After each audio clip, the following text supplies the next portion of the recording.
বিসমিল্লাহির রহমানির রহিম। আসসালামু আলাইকুম রহমতুল্লাহ। মাননীয় সদস্যবৃন্দ, দিনের কার্যসূচি অনুযায়ী এখন প্রশ্নকাল শুরু হচ্ছে। প্রশ্নকালের প্রথম 30 মিনিট মাননীয় প্রধানমন্ত্রী কর্তৃক উত্তর দানের জন্য নির্ধারিত। তারকা চিহ্নিত প্রশ্ন 20, মাননীয় সদস্য মোহাম্মদ আবুল কালাম, কুমিল্লা 9। আপনি প্রশ্নটি পাঠ করে উত্থাপন করুন। বিসমিল্লাহির রহমানির রহিম। মাননীয় স্পিকার, আপনাকে ধন্যবাদ। মাননীয় স্পিকার, মাননীয় প্রধানমন্ত্রী কর্তৃক উত্তর দানের জন্য আমার তারকা চিহ্নিত প্রশ্ন নম্বর 20 মহান জাতীয় সংসদে উত্থাপন করছি। মাননীয় প্রধানমন্ত্রী, অনুগ্রহ করিয়া বলিবেন কি, সনাতনী কৃষি থেকে বেরিয়ে গবেষণা, প্রযুক্তি এবং যান্ত্রিকীকরণের জোর দিয়ে কৃষিকে প্রযুক্তি নির্ভর, লাভজনক এবং টেকসই খাতে রূপান্তরের লক্ষ্যে আপনার সরকার কোনো পদক্ষেপ গ্রহণ করিয়াছে কিনা এবং করিলে তাহা কি? মাননীয় স্পিকার, আপনাকে ধন্যবাদ। মাননীয় প্রধানমন্ত্রী।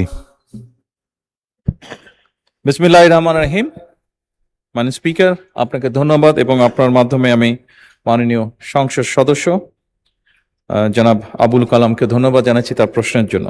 মাননীয় স্পিকার, সনাতন সরকার, বর্তমান সরকার কৃষিকে সনাতনী আর শ্রমনির্ভর ব্যবস্থা থেকে বের করে নিয়ে এসে গবেষণা, আধুনিক প্রযুক্তি, উদ্ভাবন এবং যান্ত্রিকরণের মাধ্যমে একটি প্রযুক্তি নির্ভর, লাভজনক, প্রতিযোগিতামূলক এবং টেকসই খাতে রূপান্তরের লক্ষ্যে বেশ অনেকগুলো পদক্ষেপ গ্রহণ করছে মাননীয় স্পিকার। কারণ আজকে থেকে 10 বছর বলি, 20 বছর বলি, 30 বছর আগে আমাদের যেই জনসংখ্যা ছিল, আমাদের জনসংখ্যা অনেক বৃদ্ধি পেয়েছে। তার ফলে আমাদের যে কোনো কৃষিজাত পণ্য উৎপাদন আমাদেরকে বাড়াতে হবে এবং সেই জন্য সনাতনী পদ্ধতিতে যদি আমরা থাকি, এই উৎপাদন বাড়ানো সম্ভব নয়। মাননীয় স্পিকার, বর্তমান সরকার যে সকল ব্যবস্থা গ্রহণ করতে চাইছে তার মধ্যে একটি হচ্ছে ডিজিটাল ও স্মার্ট কৃষি ব্যবস্থা প্রতিষ্ঠা। সরকার মাননীয় স্পিকার কৃষিকে প্রযুক্তি নির্ভর করার জন্য কৃষি ব্যবস্থাপনায় ডিজিটাল প্রযুক্তির ব্যবহার সম্প্রসারণ করতে চাইছে। কৃষক নিবন্ধন, কৃষক ডাটাবেজ, ডিজিটাল কৃষি সেবা, মোবাইল ভিত্তিক আবহাওয়া তথ্য, বাজার তথ্য, কৃষি পরামর্শ, এক্সটেনশন সেবার সম্প্রসারণ এবং কৃষি সেবার অনলাইন প্ল্যাটফর্ম চালুর উদ্যোগ নেওয়া হচ্ছে মাননীয় স্পিকার। এর বাইরে একই সাথে কৃষক কার্ড, কৃষকের ডিজিটাল ডাটাবেজ এবং সরকারি সেবা কৃষকের নিকট সরাসরি পৌঁছে দেবার জন্য কৃষক কার্ড বিতরণ কার্যক্রম শুরু করতে যাচ্ছে ইনশাল্লাহ সরকার। এর মধ্যে 17টি উপজেলায় পাইলট প্রকল্পের কাজ শেষ করা হয়েছে এবং মাননীয় স্পিকার, এই কর্মসূচির মাধ্যমে আগামী 5 বছর সারা দেশে ইনশাল্লাহ সরকার 2,75,00,000 কৃষককে ডিজিটাল প্ল্যাটফর্মের ভিতরে নিয়ে আসবে, যেটি কিনা কৃষক কার্ড। মাননীয় স্পিকার, উৎপাদন ব্যয় হ্রাস, শ্রম সংকট মোকাবেলা এবং কৃষিকে লাভজনক করতে কৃষিকে অবশ্যই যান্ত্রিকরণ করা হচ্ছে। যন্ত্রের ব্যবহার কৃষিতে বাড়ানোর চেষ্টা করা হচ্ছে। একই সাথে সরকার কৃষিতে রিমোট সেন্সিং, কৃত্রিম বুদ্ধিমত্তা বা AI, internet of things, drone প্রযুক্তি, জিআইএস, স্যাটেলাইট তথ্য, বিগ ডাটা এবং আধুনিক তথ্য প্রযুক্তির ব্যবহার সম্প্রসারণের উদ্যোগও গ্রহণ করছে। এইসব প্রযুক্তির মাধ্যমে ফসলের স্বাস্থ্য ও ফলন পর্যবেক্ষণ, রোগবালাই শনাক্তকরণ, সুনির্দিষ্ট সার এবং সেচ ব্যবস্থাপনা এবং উৎপাদন পরিকল্পনার অধিক কার্যকর ও বিজ্ঞান ভিত্তিক হবে বলে আমরা দৃঢ়ভাবে বিশ্বাস করি। মাননীয় স্পিকার, আধুনিক প্রযুক্তি এবং তথ্য নির্ভর প্রিসিশন এগ্রিকালচার চালু করে উৎপাদন যে খরচ সেটি কমানো এবং কৃষকের আয় বৃদ্ধি করা অন্যতম একটি লক্ষ্য আমাদের। সুষম, নিরাপদ ও পুষ্টি নিশ্চিত করার লক্ষ্যে যথোপযুক্ত প্রণোদনার মাধ্যমে কৃষি খাতকে পুনর্বাসন এবং বিকশিত করারও পরিকল্পনা রয়েছে।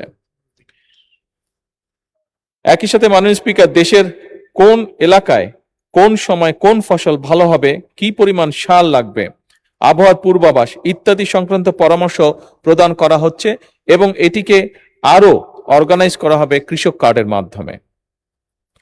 সরকার রাসায়নিক সারের উপরে নির্ভরতা কমিয়ে জৈব সার, বায়ো ফার্টিলাইজার এবং পরিবেশ বান্ধব কৃষি প্রযুক্তির ব্যবহার বৃদ্ধি করারও উদ্যোগ গ্রহণ করেছে। জলবায়ু পরিবর্তনের প্রভাব মোকাবেলায় কৃষিকে জলবায়ু স্মার্ট এবং অভিযোজন সক্ষম খাতে রূপান্তর করা হবে। সরকারের উপরোক্ত পদক্ষেপ গ্রহণের ফলে মাননীয় স্পিকার কৃষি আরও উৎপাদনশীল, লাভজনক, রফতানিমুখী এবং টেকসই খাতে পরিণত হতে যাচ্ছে ধীরে ধীরে, যা আধুনিক অর্থনৈতিক উন্নয়ন এবং খাদ্য নিরাপত্তা নিশ্চিতকরণে ইনশাআল্লাহ গুরুত্বপূর্ণ অবদান রাখবে। ধন্যবাদ মাননীয় স্পিকার। ধন্যবাদ মাননীয় প্রধানমন্ত্রী। মাননীয় সদস্য মোহাম্মদ আবুল কালাম, আপনি একটি সম্পূরক প্রশ্ন উত্থাপন করতে পারেন। মাননীয় স্পিকার, আপনাকে ধন্যবাদ। আমার প্রশ্নের তথ্যবহুল উত্তর দানের জন্য আমি মাননীয় প্রধানমন্ত্রীকে আন্তরিক ধন্যবাদ সহ কৃতজ্ঞতা জানাচ্ছি। মাননীয় স্পিকার, আমাদের জাতীয় অর্থনীতি ও দৈনন্দিন জীবনে কৃষির অবদান অপরিসীম। কৃষি আমাদের খাদ্য নিরাপত্তা সহ জিডিপিতে গুরুত্বপূর্ণ অবদান রেখে চলছে। এই উপলব্ধি থেকে মাননীয় প্রধানমন্ত্রী দেশনায়ক জনাব তারেক রহমান কৃষি ও কৃষকের কল্যাণে বহুমাত্রিক পদক্ষেপ সমূহ ইতিমধ্যে সারা দেশে প্রশংসিত হচ্ছে। মাননীয় স্পিকার, পরিসংখ্যান ব্যুরোর সর্বশেষ ফসল পরিসংখ্যান জরিপে বলেছে, দেশের কৃষিতে নীরবে বদলে যাচ্ছে আবাদ চিত্র। একদিকে যেমন কমছে খাদ্যশস্য, ধানের আবাদ, অন্যদিকে ক্রমশই বেড়ে চলছে তামাকের চাষ পরিধি। এই মাননীয় প্রবণতা সদস্য, দীর্ঘমেয়াদে মাননীয় সদস্য প্রশ্ন করুন, সরাসরি প্রশ্ন করুন, কারণ আমরা অনেককে প্রশ্ন করতে চায়। এমত অবস্থা মাননীয় প্রধানমন্ত্রীর নিকট আমার সম্পূরক প্রশ্ন, কৃষকদের জন্য লাভজনক বিকল্প খাদ্য অর্থকরী ফসলের বাজার নিশ্চিত করার মাধ্যমে কৃষকদের তামাক চাষের প্রতি নির্ভরতা কমাতে সরকার কোনো পদক্ষেপ গ্রহণ করবেন কিনা এবং করিলে তাহা কি? মাননীয় স্পিকার, আপনাকে ধন্যবাদ। মাননীয় প্রধানমন্ত্রী। স্পিকার, আমরা এরই মধ্যে উদ্যোগ গ্রহণ করেছি যে সকল এলাকায়, যে সকল জমিতে তামাক চাষ হয়, এটার পরিধি যাতে না বাড়ে সেই ব্যাপারে উদ্যোগ গ্রহণ করা হয়েছে এবং আমরা আশা করি আমাদের এই উদ্যোগগুলি পর্যায়ক্রমিকভাবে কার্যকরী হবে। ধন্যবাদ।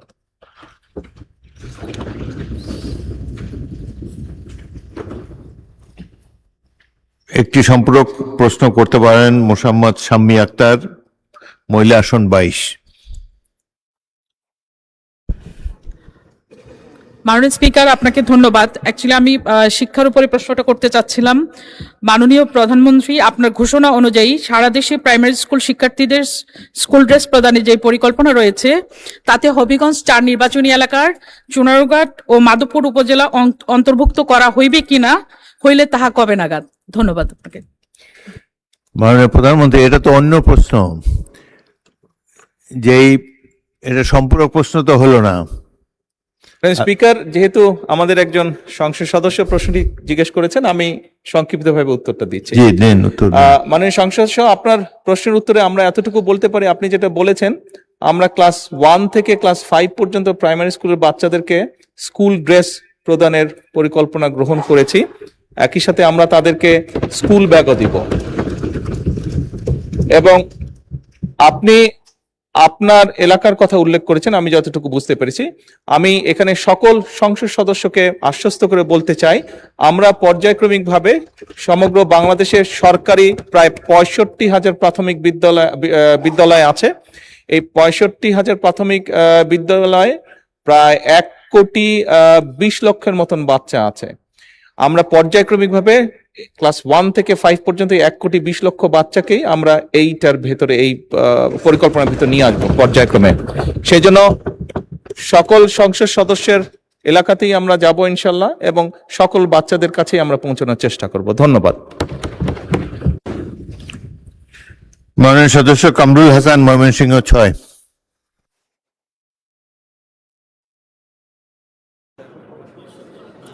সালাম আলাইকুম। মাননীয় স্পিকার, আপনাকে ধন্যবাদ আমাকে সুযোগ দেওয়ার জন্য।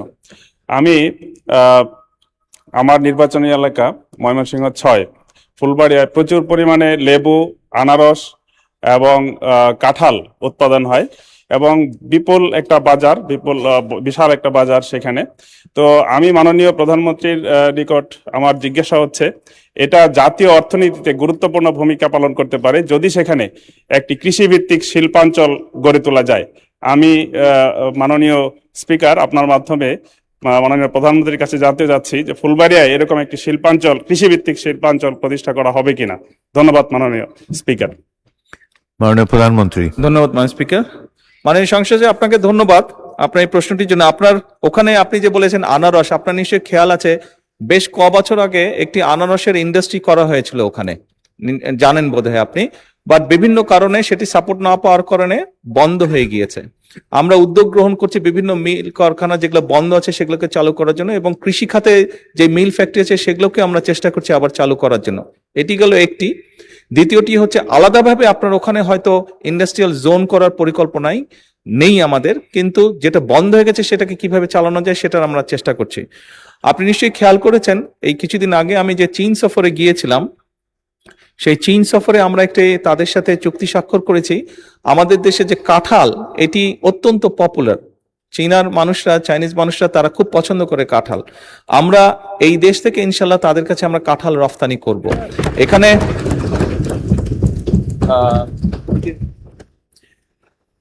এখানে আরেকটি কথা মাননীয় স্পিকার আমি প্রসঙ্গক্রমে বলি। এখানে চীনের যাবার আগে আমি মালয়েশিয়াতে গিয়েছিলাম এবং মালয়েশিয়ান প্রধানমন্ত্রী জনাব আনোয়ার ইব্রাহিম কথা প্রসঙ্গে আমাকে জানিয়েছেন ওনাদের ওখানে একটি ফল হয় দুরিয়ান, দেখতে অনেকটা কাঁঠালের মতন, কাঁঠালের কাজিন।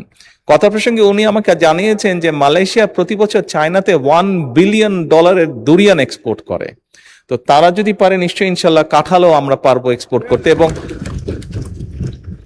কাঁঠাল এক্সপোর্টের মাধ্যমে আমরা নিশ্চয়ই ইনশাল্লাহ বড় একটি বৈদেশিক মুদ্রা অর্জন করতে সক্ষম হব। ধন্যবাদ মাননীয় স্পিকার। তারকা চিহ্নিত প্রশ্ন 21, প্রশ্নটি করেছিলেন এসকে আজিজুল বারী, খুলনা 4। তিনি অনুপস্থিত। তার পরিবর্তে প্রশ্নটি উত্থাপন করবেন ABM মোশাররফ হোসেন, পটুয়াখালী। ধন্যবাদ মাননীয় স্পিকার। আমি ABM মোশাররফ হোসেন, পটুয়াখালী 4 সংসদ সদস্য, খুলনা 4 থেকে নির্বাচিত সংসদ সদস্য এসকে আজিজুল বারীর পক্ষে মাননীয় প্রধানমন্ত্রীর কাছে আমি প্রশ্নটি উত্থাপন করছি। মাননীয় প্রধানমন্ত্রী, অনুগ্রহ করিয়া বলিবেন কি ক বিগত আওয়ামী লীগ সরকারের আমলে দেশের শেয়ার মার্কেটের ধারাবাহিক পতনের প্রধান কারণগুলি কি কি ছিল? শেয়ার মার্কেটের ধারাবাহিক পতন ঘটাইয়া হাজার হাজার বিনিয়োগকারীদের নিঃস্ব করিবার জন্য যাহারা দায়ী তাহাদের চিহ্নিত করা সহ তাদের বিরুদ্ধে আইনানুগ ব্যবস্থা গ্রহণের পরিকল্পনা সরকারের আছে কি না? এবং খ শেয়ার মার্কেটের স্থিতিশীলতা ফিরাইয়া আনা সহ বিনিয়োগকারীদের আস্থা পুনরুদ্ধারের জন্য সরকার কি কোনো কার্যকরী পদক্ষেপ গ্রহণ করবেন? করিলে তাহা কি? ধন্যবাদ মাননীয় স্পিকার। মাননীয় প্রধানমন্ত্রী। ধন্যবাদ মাননীয় সংসদ সদস্য আপনাকে আপনার প্রশ্নের জন্য। বিগত স্বৈরাচার ফ্যাসিবাদ সরকারের আমলে দেশের শেয়ার বাজারের ধারাবাহিক পতনের কারণ উদ্ঘাটনের লক্ষ্যে বিভিন্ন সময় বিভিন্ন বিশেষজ্ঞ, বিনিয়োগকারী সংগঠন এবং বিভিন্ন তদন্তকারী সংস্থার কার্যক্রম পরিচালনা করেছে। পরিচালিত কার্যক্রমে শেয়ার বাজারের ধারাবাহিক পতনের পিছনে কতগুলো কারণ আমরা পেয়েছি, কারণ সক্রিয় ছিল। কারণগুলি নিম্নরূপ, যেমন বাজার কারসাজি এবং কৃত্রিমভাবে শেয়ারের দাম বাড়ানো কমানো। এরপরে কিছু কোম্পানির IPO ও বন্ড ইস্যুতে বিভিন্ন রকম অনিয়ম। এরপর নিয়ন্ত্রক সংস্থা দীর্ঘমেয়াদী দুর্বল তদারকি এবং সময় মতন ব্যবস্থা গ্রহণ না করা। এরপরে কর্পোরেট সুশাসনের ঘাটতি এবং আর্থিক তথ্যের স্বচ্ছতার অভাব। এরপর প্রাতিষ্ঠানিক বিনিয়োগকারীদের সীমিত অংশগ্রহণ এবং বাজার আস্থার সংকট। এরপর নীতিগত অসঙ্গতি এবং বিনিয়োগকারীদের মধ্যে অনিশ্চয়তা। এরপর পুঁজিবাজার বান্ধব কর নীতির অভাব। মাননীয় স্পিকার, ধারাবাহিকভাবে শেয়ার মার্কেটের পতন ঘটিয়ে হাজার হাজার বিনিয়োগকারীদের নিঃস্ব করার জন্য যারা দায়ী তাদের চিহ্নিত করা সহ তাদের বিরুদ্ধে আইনানুগ ব্যবস্থা গ্রহণে বর্তমান সরকার পরিকল্পনা গ্রহণ করেছে। ইতিমধ্যে শেয়ার মার্কেটের কেলেঙ্কারি অভিযোগ দুদক কর্তৃক অনুসন্ধান কার্যক্রম পরিচালনা করা হয়েছে, যার প্রেক্ষিতে কতিপয় ব্যক্তিকে চিহ্নিত করে মালামাল সহ তাদের বিরুদ্ধে আইনানুগ ব্যবস্থা গ্রহণ করা হয়েছে। মামলা সহ তাদের বিরুদ্ধে আইনানুগ ব্যবস্থা গ্রহণ করা আছে। এছাড়া শেয়ার মার্কেট কেলেঙ্কারির সাথে আরো অন্যান্য যে সকল ব্যক্তি প্রতিষ্ঠান জড়িত কিনা তা উদ্ঘাটনের কার্যক্রম চলমান রয়েছে। মাননীয় স্পিকার, ইতিমধ্যে শেয়ার মার্কেট কারসাজি, অনিয়ম ও দুর্নীতিগ্রস্ত ব্যক্তি এবং প্রতিষ্ঠানের বিরুদ্ধে Bangladesh securities and exchange commission কর্তৃক শাস্তিমূলক ব্যবস্থা হিসাবে 1497 কোটি টাকা অর্থদণ্ড আরোপ করা হয়েছে। এছাড়া দায়ী বিভিন্ন প্রতিষ্ঠান এবং ব্যক্তিদের চিহ্নিতকরণে গঠিত তদন্ত কমিটির গঠন এবং প্রদত্ত প্রতিবেদনের ভিত্তিতে ব্যবস্থা গ্রহণের জন্য দুর্নীতি দমন কমিশনে প্রেরণ করা হয়েছে। মাননীয় স্পিকার, বর্তমান সরকার শেয়ার মার্কেটের স্থিতিশীলতা ফিরিয়ে আনা সহ বিনিয়োগকারীদের আস্থা পুনরুদ্ধারের জন্য বদ্ধপরিকর। সরকার ইতিমধ্যে বিনিয়োগকারীদের আস্থা বৃদ্ধিতে সুশাসন, স্বচ্ছতা, জবাবদিহিতা, পণ্যের বৈচিত্র্যকরণের মাধ্যমে বাজারের গভীরতা বৃদ্ধি, বিনিয়োগ শিক্ষার প্রসার ইত্যাদির মাধ্যমে উন্নত এবং টেকসই পুঁজিবাজার গঠনের উদ্যোগ গ্রহণ করেছে। মাননীয় স্পিকার, আপনি যদি গতকাল বা আজকের পত্রপত্রিকা খেয়াল করে থাকবেন, দেখবেন যে ধীরে ধীরে পুঁজিবাজারের অবস্থার পরিবর্তন ঘটছে এবং এটি ভালো করছে ধীরে ধীরে। মাননীয় স্পিকার, যে সকল কর্মসূচি এর মধ্যে অগ্রাধিকার দেওয়া হয়েছে তার দুই একটি আপনার সামনে আমি উল্লেখ করতে চাই। যেমন বিনিয়োগকারীদের আস্থা বৃদ্ধিতে সুশাসন, স্বচ্ছতা, জবাবদিহিতা নিশ্চিতকরণের লক্ষ্যে সরকার 4 জুন 2026 তারিখে পুঁজিবাজার বিষয়ে দক্ষ এবং অভিজ্ঞতা সম্পন্ন একজন চেয়ারম্যান ও 3 জন কমিশনারকে বাংলাদেশ সিকিউরিটিজ অ্যান্ড কমিশনের নিয়োগ প্রদান করেছে। নতুন কমিশন দায়িত্ব গ্রহণের পরপরই বাজারে বিদ্যমান ফ্লোর প্রাইস প্রত্যাহার করেছে। লাভজনক সরকারি মালিকানাধীন কোম্পানি সমূহের শেয়ার স্টক এক্সচেঞ্জে অফলোডের মাধ্যমে সরাসরি তালিকাভুক্তকরণে উদ্বুদ্ধ করা। এছাড়াও বহুজাতিক কোম্পানি সহ উচ্চ মূলধন সম্পন্ন কোম্পানি সমূহের শেয়ার স্টক এক্সচেঞ্জ অফলোডের মাধ্যমে সরাসরি তালিকাভুক্তকরণের সুযোগ সৃষ্টি করেছে। এসএমই কোম্পানি সমূহ ভালো মৌলভিত্তি সম্পন্ন কোম্পানি সমূহ পুঁজিবাজারে তালিকাভুক্ত করা। পুঁজিবাজার কারসাজি বন্ধে অনিয়ম সংক্রান্ত তথ্য প্রকাশ এবং প্রদানকারীর প্রয়োজনীয় সুরক্ষা ও উৎসাহ প্রদানের ব্যবস্থা গ্রহণ করা।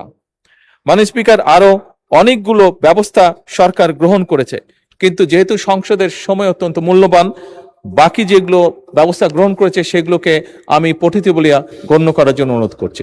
ধন্যবাদ মাননীয় প্রধানমন্ত্রী। উত্তরের বাকি অংশ পঠিত বলে গণ্য করা হলো। মাননীয় সদস্য ABM মোশাররফ হোসেন একটি সম্পূরক প্রশ্ন করতে পারেন, সংক্ষেপে প্রশ্ন করবেন। ধন্যবাদ মাননীয় স্পিকার। আমি মাননীয় প্রধানমন্ত্রীর কাছে জানতে চাচ্ছি যে সরকারি অনেক প্রতিষ্ঠান আছে যাদেরকে এখনো পুঁজিবাজারে শেয়ার আনা হয় নাই। এই সরকারি শেয়ারগুলি পুঁজিবাজারে আনার জন্য সরকার কোনো পরিকল্পনা গ্রহণ করবেন কিনা? মাননীয় প্রধানমন্ত্রী। মাননীয় সংসদ, আপনাকে ধন্যবাদ। সরকারের অনেকগুলো কোম্পানিকে আনা হয়নি, সরকারি কোম্পানি, এগুলো আমরা অ্যাসেস করে দেখব। যদি মনে হয় যে যাদেরকে আমরা দায়িত্ব দেব, যদি তাদের সুপারিশ থাকে যে এইগুলোকে পুঁজিবাজারে এনলিস্ট করলে আমরা ভালো ফলাফল পাবো, অবশ্যই আমরা সেই পদক্ষেপ গ্রহণ করব। মাননীয় স্পিকার, ধন্যবাদ। মাননীয় সদস্য সরওয়ার জামাল নিজাম, চট্টগ্রাম 13।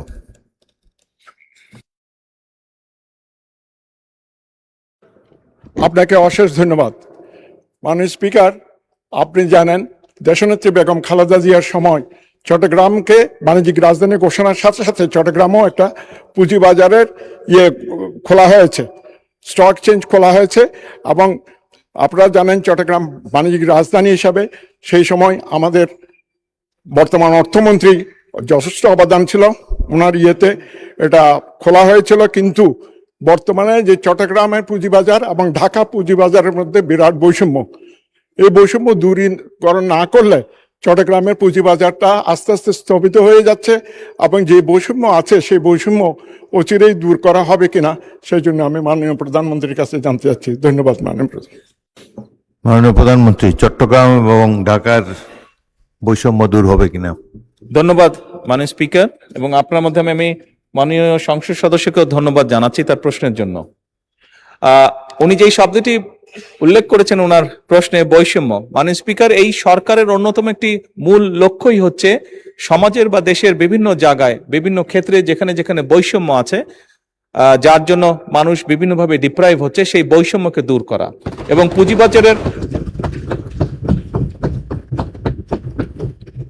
পুঁজিবাজারের ক্ষেত্রেও এই বিষয়টি প্রযোজ্য। মাননীয় স্পিকার, আমি একটু আগে মূল প্রশ্নের উত্তরে আমি বলেছিলাম যে আমরা কয়েকজন বিশেষজ্ঞ ব্যক্তিকে দায়িত্ব দিয়েছি, নিযুক্ত করা হয়েছে তাদেরকে সিকিউরিটি এক্সচেঞ্জে, এবং অবশ্যই আমরা আশা করি যে তারা আমাদেরকে সঠিক পরামর্শ দিবেন, যার ভিত্তিতে শুধু ঢাকা নয়, চিটাগং স্টক এক্সচেঞ্জকেও আমরা ইনশাল্লাহ শক্তিশালী স্টক এক্সচেঞ্জে রূপান্তর করতে পারবো। ধন্যবাদ। মাননীয় সদস্য আব্দুল হান্নান মাসুদ, নোয়াখালী 6। মাননীয় স্পিকার, আপনাকে ধন্যবাদ। মাননীয় স্পিকার, আপনার মাধ্যমে মাননীয় প্রধানমন্ত্রীর কাছে প্রশ্ন রাখতে চাই।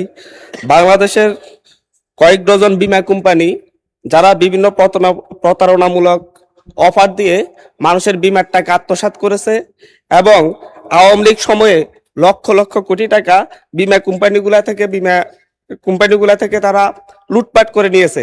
এই বীমা কোম্পানিগুলোর ব্যাপারে এবং মানুষ যারা এখানে অর্থ জমা রেখেছে সেগুলা পুনরুদ্ধারে সরকার কোনো উদ্যোগ নেবে কিনা।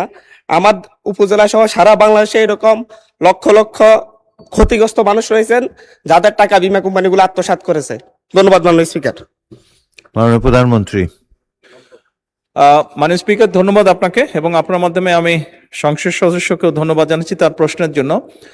নিশ্চয়ই সংসদ সদস্য আপনার ধারণা আছে, মাননীয় সংসদ সদস্য আপনার ধারণা আছে যে এই যে সকল যে বীমা কোম্পানি, এটার যে একটা হেড আছে তাকে ইডরা বলে, এবং আপনি নিশ্চয়ই অবগত আছেন যে ইডরা নতুন একজন চেয়ারম্যান নিযুক্ত করা হয়েছে। আপনার যে অভিযোগ আপনি তুললেন, অলরেডি এর ভিতরেই চেয়ারম্যান এটি ইনভেস্টিগেশন করছে, এরকম যেগুলো কমপ্লেন হচ্ছে সবগুলো ইনভেস্টিগেশন করছে। ইনভেস্টিগেশনটা কমপ্লিট হলে তখন আইন অনুযায়ী আমরা ব্যবস্থা গ্রহণ করতে পারবো। ধন্যবাদ মাননীয় স্পিকার। তারকা চিহ্নিত প্রশ্ন 22, মাননীয় সদস্য মোহাম্মদ জাহিদুল ইসলাম দলু, নওগাঁ 5। আপনি প্রশ্নটি পাঠ করে উত্থাপন করুন। মাননীয় স্পিকার, আপনাকে ধন্যবাদ। আমি আপনার মাধ্যমে মাননীয় প্রধানমন্ত্রীকে অনুগ্রহ করিয়া বলিবেন কি, দেশের নতুন শিক্ষা কার্যক্রম বাস্তবায়ন, শিক্ষকদের গুণগত প্রশিক্ষণ নিশ্চিতকরণ এবং বিদ্যালয় সমূহের অবকাঠামো উন্নয়ন এবং ঝরিয়া পড়া শিক্ষার্থীদের হার শূন্যে আনিতে বাজেটের শিক্ষা খাতে বিশেষ কোনো অগ্রাধিকারমূলক বরাদ্দ আছে কিনা? ধন্যবাদ। মাননীয় প্রধানমন্ত্রী। ধন্যবাদ মাননীয় স্পিকার, ধন্যবাদ মাননীয় সংসদ সদস্য আপনার প্রশ্নের জন্য। দেশের শিক্ষাক্রম বাস্তবায়নে শিক্ষকদের যে গুণগত প্রশিক্ষণ নিশ্চিতকরণ, বিশ্ববিদ্যালয় সমূহের অবকাঠামোগত উন্নয়ন এবং শিক্ষার্থীদের অংশগ্রহণ বৃদ্ধি এবং বিশেষ করে ঝরে পড়া রোধে, অর্থাৎ শিক্ষা খাতের সার্বিক উন্নয়নে সরকার 2026 এবং 27 অর্থ বছরে বাজেটে শিক্ষা খাতে বরাদ্দ বৃদ্ধি করে প্রথমবারের মতন জিডিপির 2% উন্নীত করেছে। মাননীয় স্পিকার, 2026-27 অর্থ বছরে সেকেন্ডারি এডুকেশন ডেভেলপমেন্ট প্রোগ্রামে শিক্ষা মন্ত্রণালয় মোট 4199 কোটি টাকা, মাধ্যমিক ও উচ্চশিক্ষা বিভাগে 3599 কোটি টাকা এবং কারিগরি ও মাদ্রাসা শিক্ষা বিভাগে 600 কোটি টাকা বরাদ্দ রেখেছে। এডিপির আওতায় মোট 10টি স্কিম চলমান রয়েছে। এই 10টি স্কিমের মধ্যে একটি স্কিম ন্যাশনাল কারিকুলাম ডিসেমিনেশন এবং শিক্ষাবৃন্দের প্রশিক্ষণের জন্য রাখা হয়েছে মাননীয় স্পিকার। এছাড়াও learning acceleration in education secondary education প্রকল্পের আওতায় শিক্ষক প্রশিক্ষণের জন্য 810 কোটি টাকা বরাদ্দ রাখা হয়েছে, যার মাধ্যমে মোট 3,47,021 জন শিক্ষক, প্রতিষ্ঠান প্রধান এবং সংশ্লিষ্ট জনবলকে প্রশিক্ষণ প্রদান করা হবে। প্রশিক্ষণ কার্যক্রমের মধ্যে রয়েছে বেসিক ট্রেনিং, বিষয়ভিত্তিক প্রফেশনাল ডেভেলপমেন্ট ট্রেনিং, শিক্ষা প্রতিষ্ঠান প্রধানদের লিডারশিপ ট্রেনিং, ভোকেশনাল শিক্ষকদের প্রশিক্ষণ, ব্লেন্ডেড লার্নিং, আইসিটি, লাইব্রেরি ব্যবস্থাপনা, শিক্ষার্থীদের মানসিক স্বাস্থ্য এবং বুলিং প্রতিরোধ ও জলবায়ু পরিবর্তন বিষয়ে প্রশিক্ষণ। মাধ্যমিক পর্যায়ে শিক্ষা প্রতিষ্ঠানের অবকাঠামো উন্নয়নে 2026-27 অর্থ বছরে পরিচালন বাজেটে 3040 কোটি টাকা বরাদ্দ করা হয়েছে, যার মধ্যে মাধ্যমিক ও উচ্চশিক্ষা বিভাগে 2196 কোটি টাকা এবং কারিগরি ও মাদ্রাসা শিক্ষা বিভাগের অনুকূলে 844 কোটি টাকা বরাদ্দ রাখা হয়েছে। মাননীয় স্পিকার, আরো অনেকগুলো ব্যবস্থা নেওয়া হয়েছে, কিন্তু আমি আগেও বলেছি অত্যন্ত মূল্যবান সময় এই সংসদের, সেই জন্য বাকি যে উত্তরগুলো আছে সেগুলোকে পঠিত বলিয়া গণ্য করার জন্য অনুরোধ করছি। ধন্যবাদ। ধন্যবাদ মাননীয় প্রধানমন্ত্রী। এই প্রশ্নের উত্তরের বাকি অংশ পঠিত বলে গণ্য করা হলো। জনাব জাহিদুল ইসলাম ধলু, আপনি একটি সম্পূরক প্রশ্ন করতে পারেন, সরাসরি প্রশ্ন করুন। মাননীয় স্পিকার, আপনাকে ধন্যবাদ। আমি মাননীয় প্রধানমন্ত্রীকে বলতে চাই যে আমাদের নওগাঁয় শিক্ষা কার্য, যেহেতু এগ্রিকালচার এলাকা, এখানে একটি কৃষি বিশ্ববিদ্যালয় করা যায় কিনা সে ব্যাপারে আমি মাননীয় প্রধানমন্ত্রী জানতে চাই। মাননীয় প্রধানমন্ত্রী। ধন্যবাদ মাননীয় স্পিকার, ধন্যবাদ মাননীয় সংসদ আপনার প্রশ্নের জন্য। অবশ্যই নওগাঁ একটি কৃষি প্রধান এলাকা। অ্যাকচুয়ালি বলতে গেলে শুধু নওগাঁ না, সমগ্র বাংলাদেশই কম বেশি কৃষি প্রধান একটি দেশ। আমাদের দেশের অধিকাংশ মানুষের পেশাই কৃষি, এবং সেজন্যই আমরা 2,75,00,000 কৃষকের কাছে সরাসরিভাবে কৃষক কার্ড পৌঁছাতে চাই। আপনি যেই কথাটি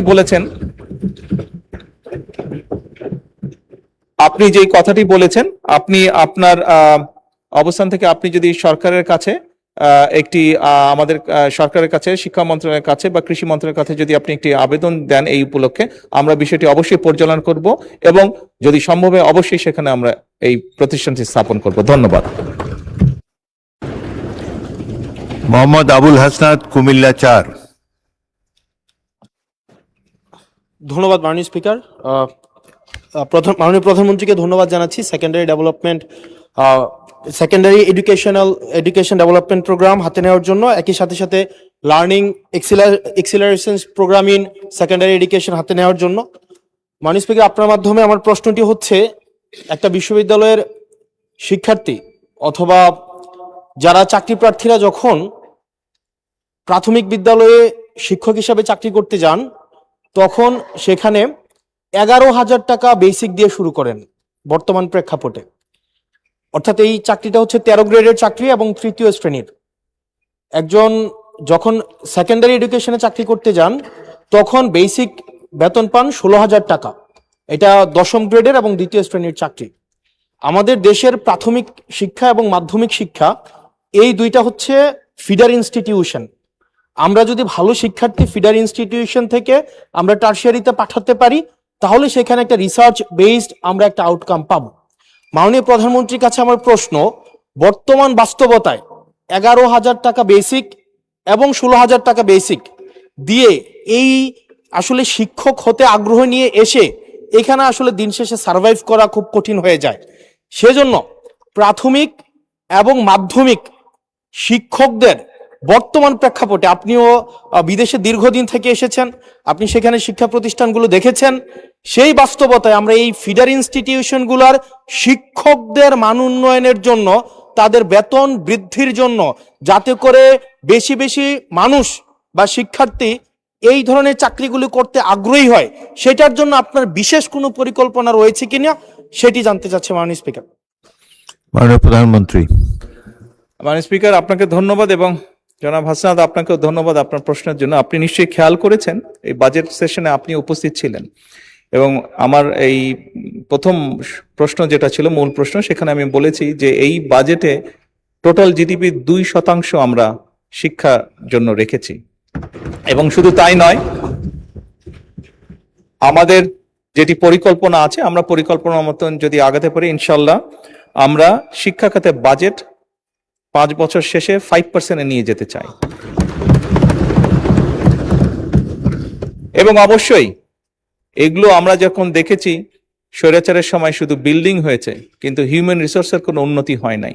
আমি আপনার সাথে সম্পূর্ণ একমত যে আমরা যদি আমাদের প্রাইমারি এবং সেকেন্ডারি এই শিক্ষকদেরকে যদি আমরা সঠিকভাবে ট্রেনিং দিতে না পারি, কিন্তু শুধু ট্রেনিং না, ট্রেনিং এর সাথে তাদেরকে তাদের সম্মানীয় যদি বৃদ্ধি করতে না পারি, তাহলে অবশ্যই আমরা প্রত্যাশা করি না যে তারা ভালো কিছু ডেলিভার করতে পারবেন। আমাদের তাদেরকে প্রশিক্ষণ দেওয়ার যেরকম কর্মসূচি রয়েছে, প্রশিক্ষণ দেওয়ার যেরকম পরিকল্পনা রয়েছে, বোথ সেকেন্ডারি অ্যান্ড প্রাইমারি, একই সাথে পর্যায়ক্রমিকভাবে আমরা যাতে তাদের সম্মানীয় বৃদ্ধি করতে পারি। আমরা অনেক সময় দেখি যে প্রাইমারি স্কুলের টিচাররা, এই সংসদে দাঁড়িয়েও আমি বলেছি যে অনেক সময় আমরা এখনো দেখি যে প্রাইমারি স্কুলের শিক্ষকরা তাড়াতাড়ি করে ক্লাস করিয়ে হয়তো আরেকটি সেকেন্ড একটি কোনো জবে অথবা কৃষিকার্যে যেটাই হোক একটি সেকেন্ড জবে তাকে যেতে হয়, তা না হলে তার জন্য সংসার চালানো কষ্টকর হয়ে যায়। সেকেন্ডারি স্কুলের ক্ষেত্রে আমরা অনেক শিক্ষকের ক্ষেত্রেই দেখেছি এরকম ঘটনা ঘটে। এই কাজটি যাতে তাদের না করতে হয় এবং তারা যাতে সঠিকভাবে তাদের সময় এবং তাদের মেধা শিক্ষার্থীদের পেছনে ব্যয় করতে পারেন, সেই জন্য তাদের সম্মানই বাড়ানো প্রয়োজন বলে আমরাও মনে করি এবং পর্যায়ক্রমিকভাবে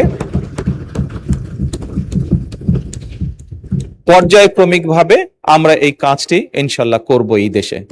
ধন্যবাদ মাননীয় স্পিকার। মাননীয় সদস্য হেলেন জেরিন খান মাদারীপুর, প্রধানমন্ত্রী যে উত্তর দিয়েছেন সেই সম্পর্কে সম্পূরক প্রশ্ন করবেন।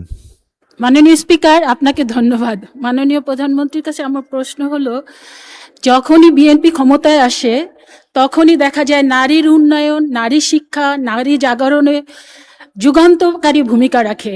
এবারও আমরা দেখেছি মাননীয় প্রধানমন্ত্রী, বিশেষ করে দেশনেত্রী বেগম খালেদা জিয়া ম্যাট্রিক এবং ইন্টারমিডিয়েট পর্যন্ত যে অবৈতনিক শিক্ষা ব্যবস্থা চালু রেখেছিলেন সেটা আবার ডিগ্রি পর্যন্ত নিয়ে গিয়েছেন।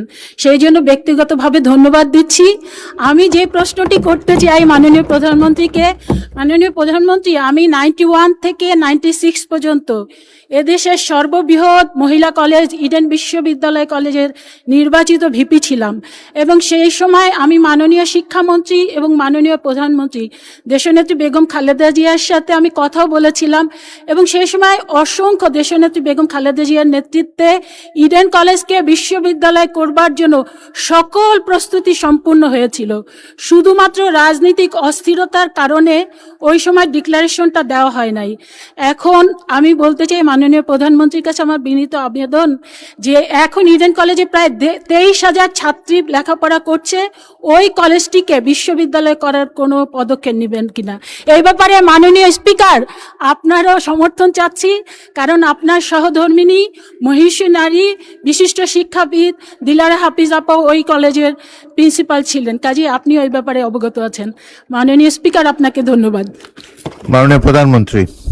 ধন্যবাদ মাননীয় স্পিকার, ধন্যবাদ মাননীয় সংসদ সদস্য আপনার প্রশ্নের জন্য। আপনার প্রশ্নের একদম প্রিসাইজ উত্তরটি আমার কাছে নেই, এটা খুব সম্ভব আমাদের শিক্ষামন্ত্রী ওনার কাছে থাকবে। এই বিষয়ে কি পরিকল্পনা আছে?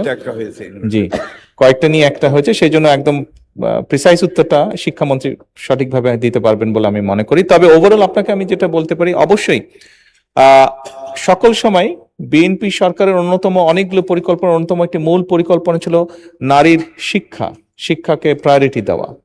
এবং আপনি নিশ্চয়ই জানেন বিএনপি বর্তমান সরকার নারী শিক্ষার পাশাপাশি নারীদের এম্পাওয়ারমেন্ট, অর্থাৎ অর্থনৈতিকভাবেও যাতে তারা শক্তিশালী হতে পারে, এম্পাওয়ার্ড হতে পারে, সেই জন্য ফ্যামিলি কার্ড চালু করেছে।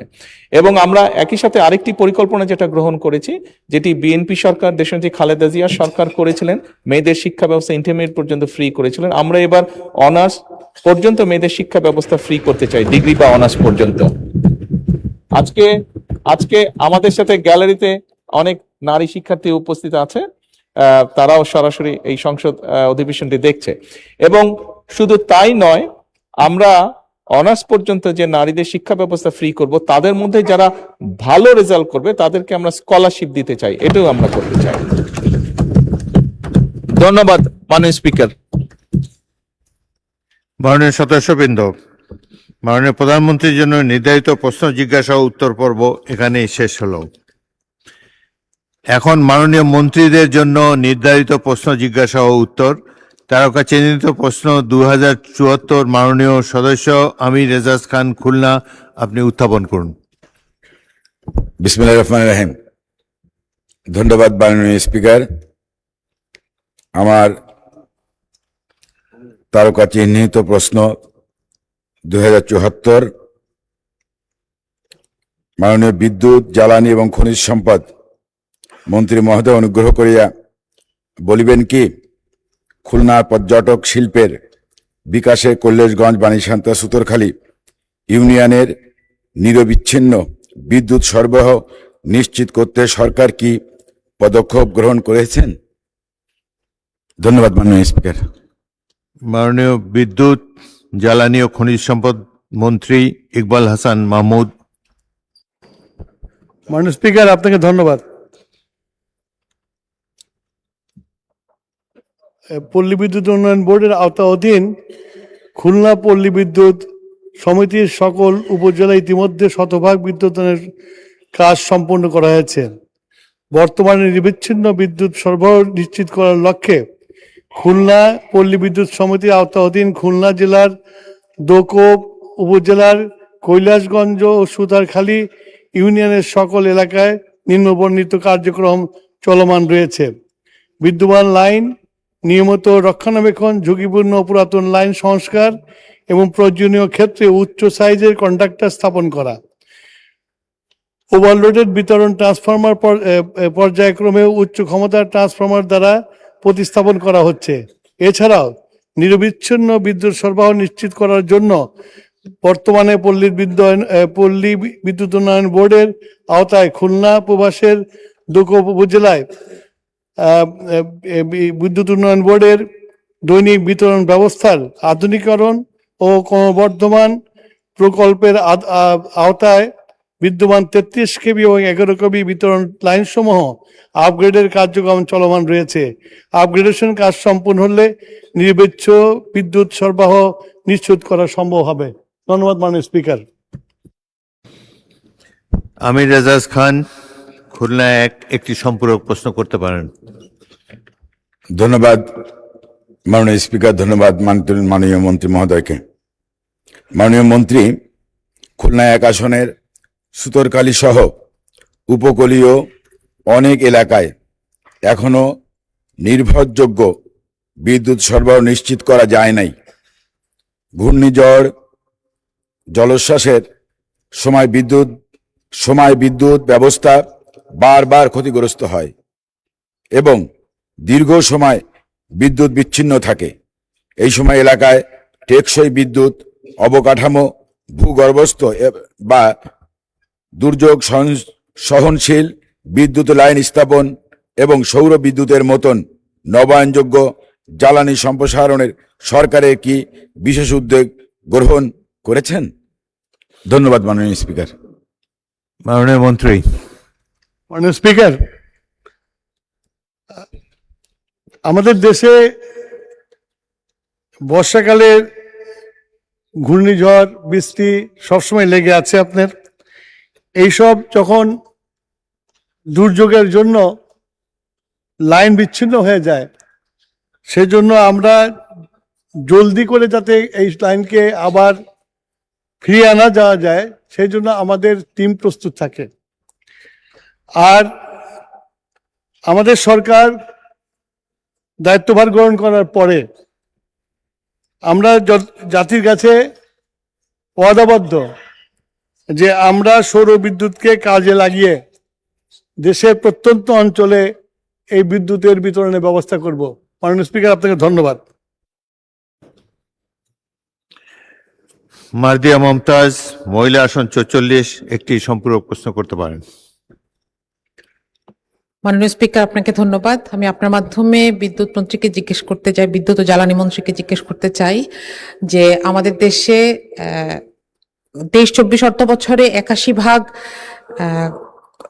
ভর্তুকি দিতে হয়েছে এমন কিছু বিদ্যুৎ কেন্দ্রের জন্য যেগুলো আসলে কাজ করছে না, এটাকে আমরা ক্যাপাসিটি চার্জ বলে থাকি। তো এবারে আগামী অর্থ বছরের জন্য এই ব্যাপারে সুনির্দিষ্ট কোনো পরিকল্পনা আছে কিনা? কারণ যখনই দাম বাড়ানোর ব্যাপারে আমরা প্রশ্ন করি, আমরা শুনি যে এখানে খরচ বেড়ে যাচ্ছে, অথচ এই ভর্তুকি এবং খরচ বেশিরভাগ খরচ হচ্ছে ক্যাপাসিটি চার্জে।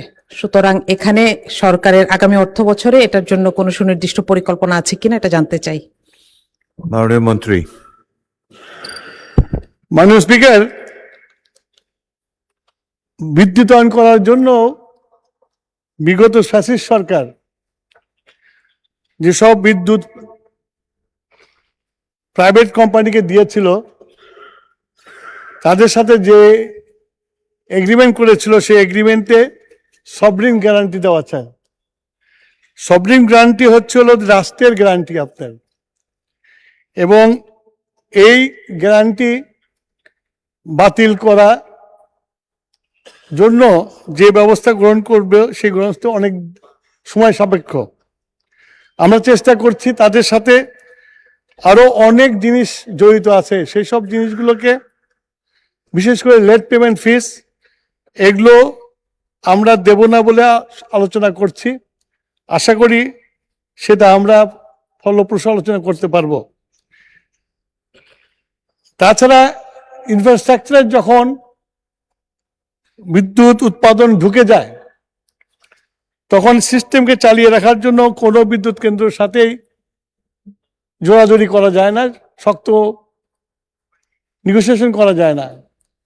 সেই জন্য যতদিন পর্যন্ত এদের সাথে চুক্তি আছে, আমরা চেষ্টা করব যাতে বিদ্যুতের দাম কমিয়ে নিয়ে আসা যায় এবং সহজ মূল্যের বিদ্যুৎ দেওয়া যায়। এর সাথে আর একটা জিনিস যোগ হয়েছে, ইরান ইসরায়েলি যুদ্ধের ফলে জ্বালানির মূল্য বৃদ্ধি পেয়ে গেছে। জ্বালানি মূল্য বৃদ্ধি পাওয়ার ফলে আমাদেরকে মাঝে মাঝে এই ভর্তুকি কমানোর জন্য বিদ্যুতের দামের সাথে সম্মিলন করতে হয়, সেই জন্য বিদ্যুতের দাম বাড়ে। মাননীয় স্পিকার, আপনাকে ধন্যবাদ। মোহাম্মদ মোস্তাফিজুর রহমান বাবুল, জামালপুর 3। সরাসরি প্রশ্ন করবেন। মাননীয় স্পিকার, আপনাকে ধন্যবাদ। গ্রামে গঞ্জে বিদ্যুৎ এখন বড় ইস্যু। আমরা যখন গ্রামে যাই, এই ইস্যু আমাদেরকে বিব্রত করে, অস্বস্তিতে ফেলে। মাননীয় মন্ত্রীর কাছে আমার বিনীত প্রশ্ন যে আমার নির্বাচনী এলাকা মেলান্দ মাদারগঞ্জ, এই 2 উপজেলায় পিক আওয়ারে বিদ্যুতের চাহিদা হচ্ছে 43 মেগাওয়াট, আর বর্তমানে প্রাপ্তি হচ্ছে 27 মেগাওয়াট। অফ পিক আওয়ারে চাহিদা হচ্ছে 38 মেগাওয়াট, প্রাপ্তি হচ্ছে 25 মেগাওয়াট। প্রতিদিনই 34 থেকে 38% লোডশেডিংয়ে পড়তে হচ্ছে আমার 2 উপজেলার বিদ্যুতের গ্রাহকদের। এই পরিস্থিতি থেকে উত্তরণ কবে নাগাদ সম্ভবপর হবে এবং কবে নাগাদ আমরা আমাদের নির্বাচনী এলাকায় বিদ্যুতের গ্রাহকদেরকে আশ্বস্ত করতে পারবো এবং এই লোডশেডিং এর হাত থেকে পরিত্রাণ দিতে পারবো? মাননীয় মন্ত্রী অনুগ্রহ করে বলবেন। ধন্যবাদ মাননীয় স্পিকার। মাননীয় মন্ত্রী। মাননীয় স্পিকার, ময়মনসিংহ এলাকাতে আমাদের ট্রান্সমিশনের সমস্যা আছে, ট্রান্সমিশন লাইনের সমস্যা আছে। আমরা এই ট্রান্সমিশন লাইনের প্রকল্প গ্রহণ করেছি। আপনি জানেন মাননীয় স্পিকার যে আমাদেরকে ট্রান্সমিশনের জন্য বড় বড় টাওয়ার তৈরি করতে হয়। তো বিভিন্ন জায়গায় যারা জমির মালিক, তারা মামলা করে কোর্ট থেকে ইনজাংশন নিয়ে আসে, যার ফলে ওইখানে এই টাওয়ারগুলো করা সম্ভব হয় নাই। আপনার জয়দেবপুর শম্ভুগঞ্জের যে ট্রান্সমিশন লাইন, এটা করতে যেয়ে আমরা ভালুকা এলাকাতে এক জমির মালিকের সাথে অনেকদিন মামলা করতে হয়েছে এবং আমরা মামলা রায় পাওয়ার পরেও আমরা সেখানে কাজ শুরু করতে পারছি না। গতকালকেই আমি আমাদের ভালুকার এমপি সাহেবের সাথে বসেছি, তাকে ডিটেলস দিয়েছি।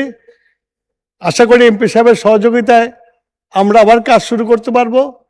এই লাইনটি উন্নত হলে ময়মনসিংহ এলাকায় যে বিদ্যুতের যে সমস্যাগুলো হয় সেটা অনেকখানি কমে আসবে। মাননীয় স্পিকার, আপনাকে ধন্যবাদ।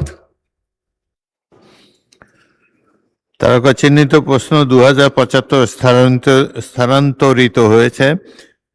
এখন আমি তারকা চিহ্নিত প্রশ্ন 2076 প্রশ্নকর্তা মাননীয় সদস্য ফাহিমা নাসরিন, মহিলা আসন 29 কে উত্থাপন করার জন্য অনুরোধ জানাচ্ছি। আপনাকে অনেক ধন্যবাদ মাননীয় স্পিকার। তথ্য ও সম্প্রচার মন্ত্রী মহোদয়, অনুগ্রহ করে বলবেন কি বর্তমান সময়ে কৃত্রিম বুদ্ধিমত্তা বা আর্টিফিশিয়াল ইন্টেলিজেন্স এবং ডিপ ফেক প্রযুক্তির অপব্যবহার করে গুরুত্বপূর্ণ ব্যক্তিবর্গের ফেক ভিডিও বা অডিও তৈরি করে যে বিভ্রান্তি ছড়ানো হচ্ছে, এই উদীয়মান প্রযুক্তিগত ঝুঁকি মোকাবেলায় মন্ত্রণালয়ের কোনো বিশেষ সেল বা দীর্ঘমেয়াদী মহাপরিকল্পনা আছে কিনা? আপনাকে অনেক ধন্যবাদ মাননীয় স্পিকার। মাননীয় তথ্যমন্ত্রী জহিরুদ্দিন স্বপন।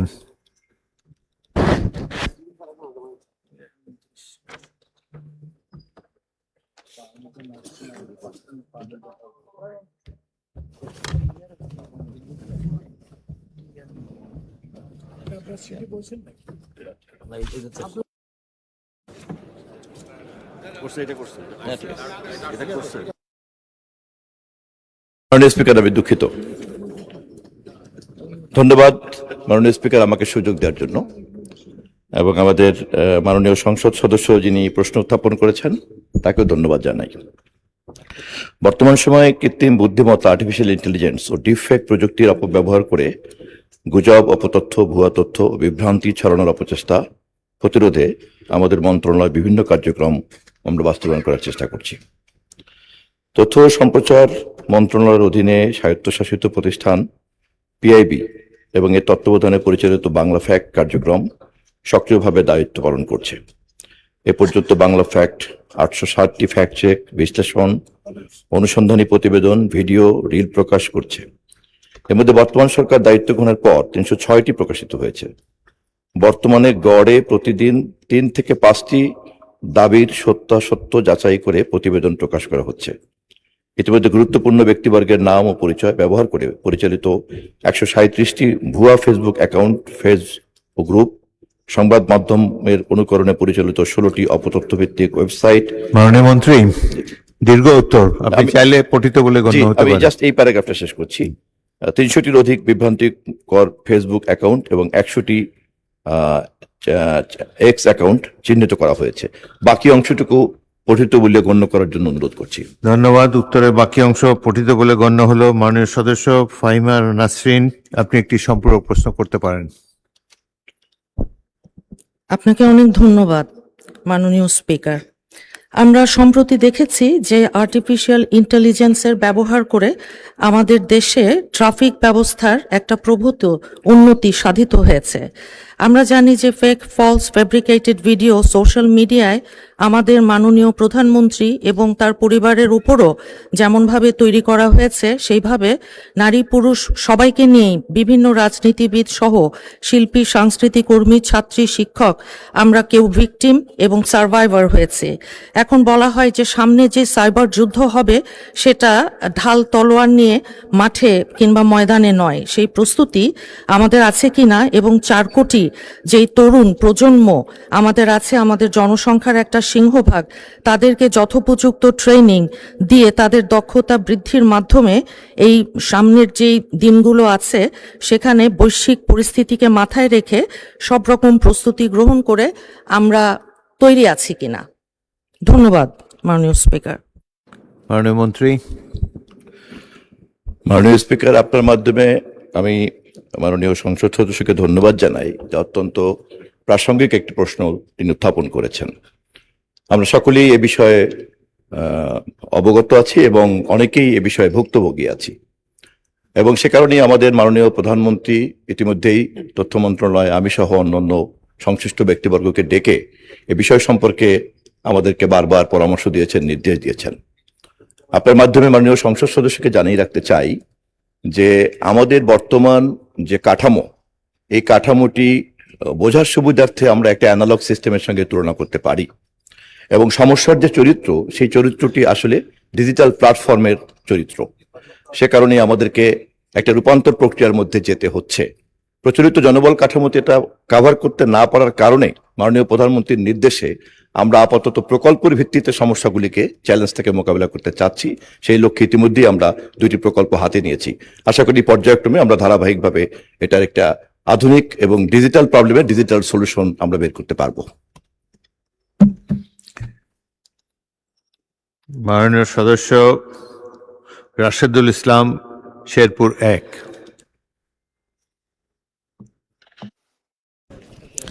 আসসালামু আলাইকুম রহমতুল্লাহ। মাননীয় স্পিকার, আপনাকে ধন্যবাদ। আপনার মাধ্যমে মাননীয় মন্ত্রী মহোদয়ের কাছে জানতে চাওয়া, এখানে কৃত্রিম বুদ্ধিমত্তা দিয়ে নির্মিত বিভিন্ন ফেক কন্টেন্ট সংক্রান্ত বিষয়ে সমাধানের জন্য যে উদ্যোগগুলো রাখা হয়েছে সেগুলো অ্যানালগ। আমরা কিন্তু চাইলে কৃত্রিম বুদ্ধিমত্তা দিয়েই এগুলো সমাধান করতে পারি এবং ইউনিভার্সালি বা বিশ্বব্যাপী বিভিন্ন দেশে সেভাবেই ডিটেক্ট করা হচ্ছে এবং ইনিশিয়েটিভও নেওয়া হচ্ছে তার এগেনস্টে। আমার জানার বিষয় দুইটা, যে কৃত্রিম বুদ্ধিমত্তা ব্যবহার করে ডিফেক্ট তৈরি ও প্রচারকারীদের শনাক্ত করা দ্রুত এবং তাদের বিরুদ্ধে কার্যকর আইনগত ব্যবস্থা গ্রহণের জন্য সরকার কি কোনো বিশেষ প্রযুক্তিগত ব্যবস্থা বা জাতীয় এআই নীতিমালা প্রণয়নের উদ্যোগ নিয়েছে বা নেবে? মাননীয় স্পিকার, আপনাকে ধন্যবাদ। মাননীয় মন্ত্রী। মাননীয় স্পিকার, আপনার মাধ্যমে আমি আবারও ধন্যবাদ জানাচ্ছি মাননীয় সংসদ সদস্যকে। আমি আমার পূর্বতন প্রশ্নের উত্তরে অনেকটাই আমি বলেছি যে অ্যানালগ সিস্টেম থেকে আমরা কিভাবে ডিজিটাল সিস্টেমে যেতে পারি, সেই চ্যালেঞ্জটা মোকাবেলা করার মধ্যেই নিহিত আছে এই সমস্যাগুলিকে আমরা কতটা সমাধান করতে পারবো, কতটা পারবো না। অত্যন্ত সঠিকভাবেই মাননীয় প্রধানমন্ত্রী এটা নির্ধারণ করেছেন, চিহ্নিত করেছেন এবং আমাদেরকে সে বিষয়ে পরামর্শ দিয়েছেন এবং কাজে লাগাচ্ছেন। আর্টিফিশিয়াল ইন্টেলিজেন্স শুধুমাত্র আমাদের দেশে নয়, সারা পৃথিবীর চলমান সভ্যতার ইকোসিস্টেমে একটা নিউ চ্যালেঞ্জ, এবং এই নিউ চ্যালেঞ্জের নিউ সলিউশন নিয়ে সবাই আমরা কাজ করার চেষ্টা করছি, ওয়ার্ল্ড ওয়াইড কাজ করার চেষ্টা করছে। ইতিমধ্যেই বিভিন্ন দেশের রাষ্ট্রদূতরা যখনই আমাদের সঙ্গে কথা বলতে এসছেন, তাদের কাছ থেকে আমরা এই বিষয়ে প্রযুক্তিগত সহযোগিতা এবং নলেজ ট্রান্সফরমেশনের বিষয়ে আমরা কথাবার্তা বলেছি। আপনারা নিশ্চয়ই জানেন যে গত কিছুদিন আগে মাননীয় প্রধানমন্ত্রী চীন সফর করেছেন এবং সেখানে তার সফর সঙ্গী হিসাবে তথ্য মন্ত্রণালয়ের পক্ষ থেকে আমরা বেশ কয়েকটি সমঝোতা স্মারকে স্বাক্ষর করেছি এবং সেই সমঝোতা স্মারকের মধ্যে একটা গুরুত্বপূর্ণ বিষয় ছিল যে কৃত্রিম বুদ্ধিমত্তা বিষয়ে চীনের যে অভিজ্ঞতা, জ্ঞান এবং প্রযুক্তিগত উন্নয়ন, সেটাকে আমরা কিভাবে বিনিময় করতে পারি। আশা করি সমঝোতা স্মারক আরো অন্যান্য দেশের সঙ্গে আমরা করতে যাচ্ছি। সবগুলোকে কাজে লাগিয়ে সমঝোতা স্মারকের ভিত্তিতে আমরা আমাদের পরবর্তী কাজগুলিকে করতে পারবো। ধন্যবাদ আপনাকে। তারকা চিহ্নিত প্রশ্ন 2077, গাজী এনামুল হক, যশোর 5। আসসালামু আলাইকুম রহমতুল্লাহ। মাননীয় স্পিকার, আপনাকে ধন্যবাদ। আমার প্রশ্ন মাননীয় শিল্পমন্ত্রীর কাছে। মাননীয় শিল্পমন্ত্রী মহোদয়, অনুগ্রহ করে বলবেন কি যশোর জেলার মনিরামপুর উপজেলায় উৎপাদিত বিপুল পরিমাণ ধান, সবজি ও মৎস্য সংরক্ষণ এবং প্রক্রিয়াজাতকরণের লক্ষ্যে সেইখানে একটি বিশেষায়িত অ্যাগ্রো প্রসেসিং পার্ক বা কোল্ড স্টোরেজ সুবিধা সম্মিলিত জোন, কোল্ড স্টোরেজ জোন তৈরি কোনো পরিকল্পনা সরকারের আছে কিনা? খ, থাকলে তা কতদিনের মধ্যে বাস্তবায়ন করা হবে এবং যদি তা কোনো পরিকল্পনা না থাকে তবে স্থানীয় কৃষকদের উৎপাদিত পণ্যের ন্যায্য মূল্য নিশ্চিতকরণে সরকার কি পদক্ষেপ গ্রহণ করবেন? ধন্যবাদ মাননীয় স্পিকার। প্রশ্ন কি কৃষিমন্ত্রীকে করেছেন না তথ্যমন্ত্রীকে করেছেন? জনাব স্বপন, আপনি কি এটা জবাব দিতে চান নাকি? আমার তো যতটুকু আমি খেয়াল করেছি উনি শিল্পমন্ত্রীকে উদ্দেশ্য করে প্রশ্ন করেছেন। আপনি অপেক্ষা করেন, শিল্পমন্ত্রী যখন তার টার্ন আসলে তখন বলবেন। শিল্পমন্ত্রী কিন্তু বলা আছে মাননীয় স্পিকার। মাননীয় শিল্পমন্ত্রী। মাননীয় স্পিকার, আপনাকে ধন্যবাদ। আপনার মাধ্যমে মাননীয় সদস্যকেও ধন্যবাদ। মনিরামপুরে, যশোর জেলার মনিরামপুরে বিসিকের আপাতত নতুন শিল্পনগরী করার কোনো পরিকল্পনা নাই। তবে আমরা যদি পর্যাপ্ত সংখ্যক উদ্যোক্তা পাই, সম্ভাব্যতা যাচাই সাপেক্ষে সুনির্দিষ্ট প্রস্তাব পাই এবং পরিত্যক্ত বা একফসলি জমি প্রাপ্তি সাপেক্ষে সেখানে সম্ভাব্যতা যাচাই সাপেক্ষে শিল্প পার্ক স্থাপন করার বিষয়টি বিবেচনা করা যেতে পারে। মনিরামপুরে না হলেও মাননীয় স্পিকার, যশোর জেলার কাজীপুর, রামনগর, ভাটপাড়া এবং তোলা গোলদারপাড়া মৌজায় 155 একরের একটি বিসিক আছে। বিসিক ফাউন্ড্রি, অটোমোবাইল এবং ইঞ্জিনিয়ারিং। মাননীয় মন্ত্রী, দীর্ঘ উত্তর আপনি কিছুটা পড়ে তারপরে। জি, আপনি পঠিত বলে বিবেচনা করলে বাধিত হব মাননীয় স্পিকার। ধন্যবাদ মাননীয় মন্ত্রী। জনাব গাজী এনামুল হক, আপনি একটি সম্পূরক প্রশ্ন করতে পারেন। মাননীয় স্পিকার, আপনাকে ধন্যবাদ। আমার সম্পূরক প্রশ্ন হচ্ছে, মনিরামপুরে 17টি ইউনিয়ন এবং একটি পৌরসভা মিলে একটি বৃহৎ থানা।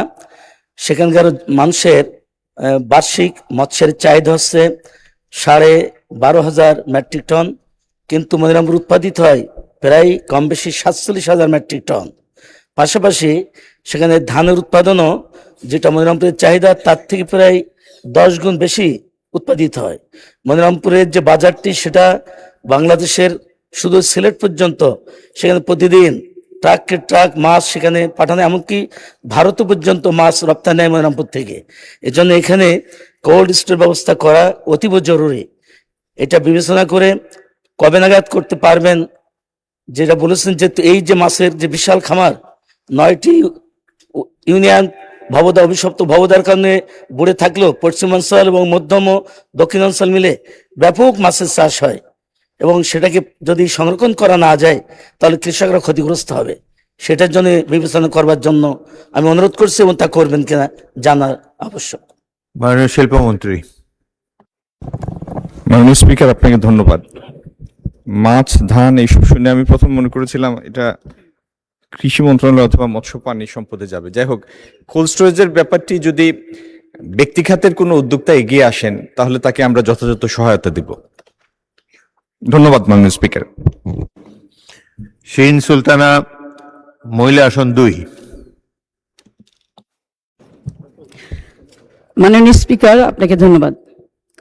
ঢাকার অদূরে বাওয়ানি জুট মিল এবং করিম জুট মিল পরিত্যক্ত অবস্থায় রয়েছে, দীর্ঘদিন ধরে বন্ধ।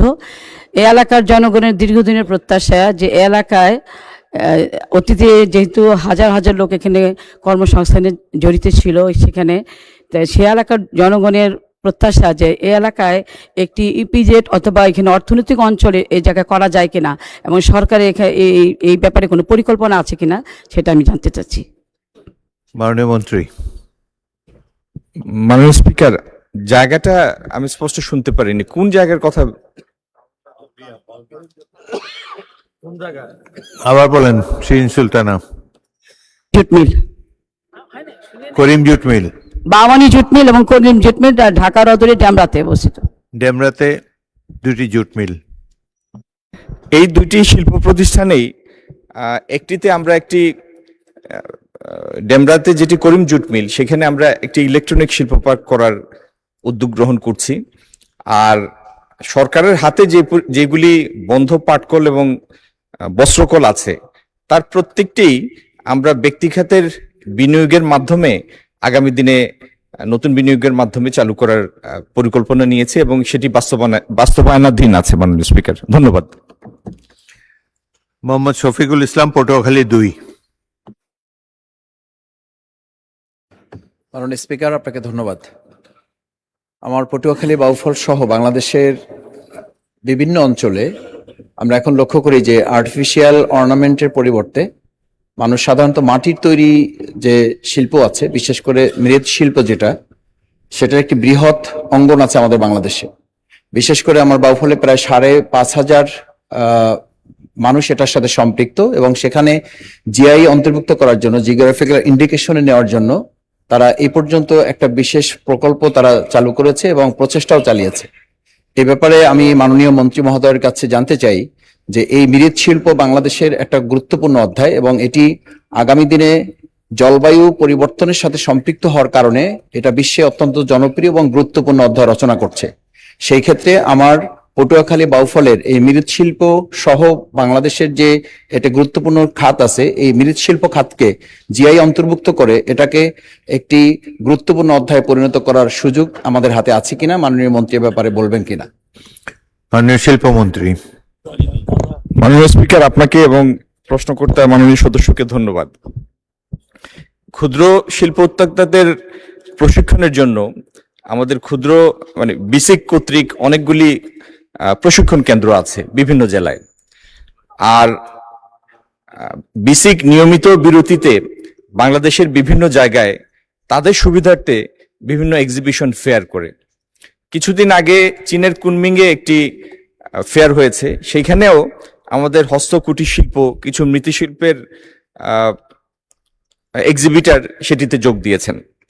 আমরা এই ক্যাটাগরির উদ্যোক্তাদের জন্য একটা 2,000 কোটি টাকার একটা ক্রেডিট হোলসেলিং প্রোগ্রাম শুরু করেছি। মাননীয় স্পিকার, এইবারের বাজেটে এই খাতে সিএসএমইসি খাতে এসএমই খাতে মাননীয় অর্থমন্ত্রীর উদ্যোগে প্রায় 7,800 কোটি টাকার মোট প্রস্তাবনা এসেছে।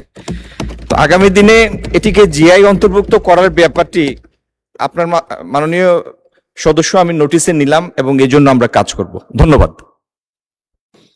তারকা চিহ্নিত প্রশ্ন 2078 মোহাম্মদ শামসুর রহমান শিমুল বিশ্বাস, পাবনা 5, উত্থাপন করুন। বিসমিল্লাহির রহমানির রহিম। মাননীয় স্পিকার, জ্বালানির সংকট অতি গুরুত্বপূর্ণ এবং জাতীয় সমস্যা। মাননীয় প্রধানমন্ত্রী এই সমস্যার নিরসনের জন্য একটি দিক নির্দেশনা দিয়েছেন জ্বালানি ও বিদ্যুৎ মন্ত্রণালয়কে। জ্বালানি ও বিদ্যুৎ মন্ত্রণালয় নবায়নযোগ্য জ্বালানি নীতি গ্রহণ করায় মন্ত্রণালয় এবং সরকারকে ধন্যবাদ। সেই চাহিদা পূরণের আগে সবারই সমস্যার সাথে পাবনারও যে সমস্যা রয়েছে, মাননীয় স্পিকার, পাবনাতে বিদ্যুতের যে সংকট, গ্রাহক পর্যায়ের যে সংকট এবং সাব স্টেশনগুলোর লোড ক্যাপাসিটি বাড়াইবার কোনো পরিকল্পনা সরকারের আছে কিনা, থাকিলে তাহা কি দয়া করে জানাবেন মাননীয় মন্ত্রী। মাননীয় বিদ্যুৎ মন্ত্রী। মাননীয় স্পিকার, পল্লী বিদ্যুৎ উন্নয়ন বোর্ডের আওতাধীন পাবনা সদর উপজেলায় গ্রাহক সংখ্যা 67,131 জন, যার শ্রেণীভেদে নিম্নরূপ: আবাসিক 61,864 জন, বাণিজ্যিক 4,123 জন, শিল্প 570 জন, সেচ 464 জন, অন্যান্য 110 জন।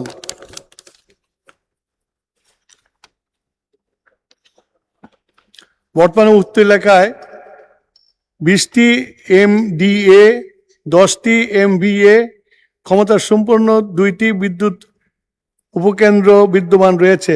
নির্বাচনী এলাকা 72 পাবনা 5-এর গ্রাহক সেবার মান বৃদ্ধির লক্ষ্যে পাবনা 2 শ্রীপুর উপকেন্দ্রের ক্ষমতা 10 MVA হতে 20 MVA উন্নতিকরণের জন্য ইতিমধ্যে নতুন একটি 10/14 MVA পাওয়ার ট্রান্সফরমার উপকেন্দ্রের প্যাড স্থাপন করা হয়েছে।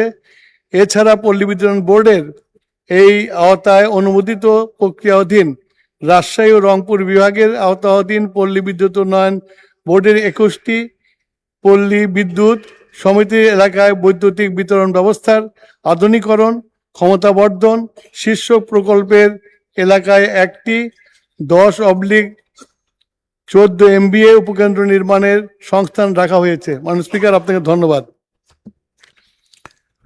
শামসুর রহমান শিমুল বিশ্বাস একটি প্রশ্ন করতে পারেন, সম্পূরক প্রশ্ন। মাননীয় স্পিকার, আপনাকে ধন্যবাদ। মাননীয় স্পিকার, আপনি জানেন অতি গুরুত্বপূর্ণ পারমাণবিক বিদ্যুৎ কেন্দ্রের নিরাপত্তা এবং জরুরি প্রয়োজনে ঈশ্বরদীতে একটি বিমানবন্দর চালুর প্রক্রিয়া চলছেন। বিমানবন্দরের সাথে এবং পাবনার বিদ্যুৎ সরবরাহ যদি নিশ্চিত না করা যায়, এর সুফল আমরা পাব না। মন্ত্রণালয় এবং মাননীয় মন্ত্রীকে এ বিষয়ে এখনই গুরুত্ব দিয়ে কাজ করার জন্য আমি করবেন কিনা আমি জানতে চাচ্ছি। ধন্যবাদ। মাননীয় মন্ত্রী।